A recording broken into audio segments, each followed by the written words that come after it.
Where should I start in telling our tale of Sonnets semester 2010? How can I write in a way to not pale? How much we've grown into women and men. It is much too bold to put into rhyme the journey we've taken together here. Of all that has happened in 3 months' time, an attempt I do make, if only mere, hoping to cause, before saying adieu, in each one of you a smile or two. For I care so much, please know that that's true. I hope you like it, it's written for you. So now I present with no more delay some sonnets I wrote to tell you this day. A day in September, early and fine, is when we set out from near and from far, traveled the distance by plane and by car, arriving with hopes to strengthen the mind. Though none of us knew quite what to expect, we left our family and came here boldly. Though quite unsure of leaving things worldly, we came and were shocked. I'll pause for effect. The landscape was filled with forests of pine. Colorado mountains were surrounding. Isolated seclusion for grounding.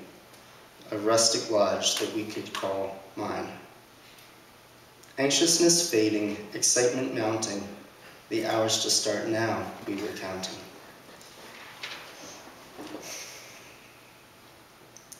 "29 people to now get to know, many a question to others we make, watching a timely hot air balloon show. Why this program did you choose to partake? Eric presented that we're now family, for the time we spend here at Snow Wolf Lodge, together assigning values calmly. Conclusions were good, quite far from hodgepodge. Wisdom, holiness, not least charity, plus honor and responsibility. Defines our values in only 5 words, shows our commitment to higher standards. An environment to learn, grow, and thrive. A loving family, connected, we strive. 5 days a week, we have a packed schedule. What do I do with the time that is mine? Lectures, studies, and Nate works us like mules. How shall I spend the hours after 9? To catch up on reading, to write, to pray, to hang out with friends or go for a hike, to learn what others on class have to say. We all know that Josh loved riding his bike. We all must decide what choices are best, priorities on what's first and what's last. So how much time for work, play, and for rest?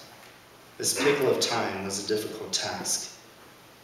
I hope that you're glad of how this time went, when you must think back on how it was spent.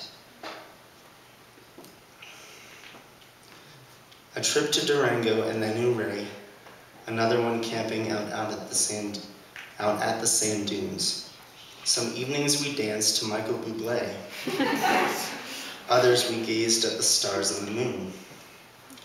Now one day the men went out to shoot guns. The women surprised us quite thoroughly, quickly climaxing into, when we were done, a random spontaneous dance party. Discussions at meals, games of volleyball, worship, prayer nights, small groups and man meetings, Catan, ping pong, costumes, and Farthest Hall, movies, skiing, and trips to the hot springs. Many a memory was made here and there. A great one is shirts that now say no bears. I have one more.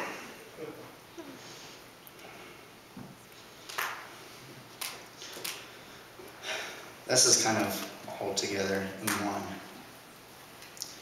30 students for a semester come every fall for the past 5 years, learning mostly what we do not know, gaining some along the way. We're glad to be staying with such godly colleagues, but the question of when we leave still remains. Will we keep on seeking answers, learn our vocation? Will we be prepared for our future leap? The road away from this place will be tough, but we've a lot going for us. Friendships will continue. We'll strive to know enough, asking for answers from those with great lips. God's providence has brought all of us here, so as for the future, we have no fear.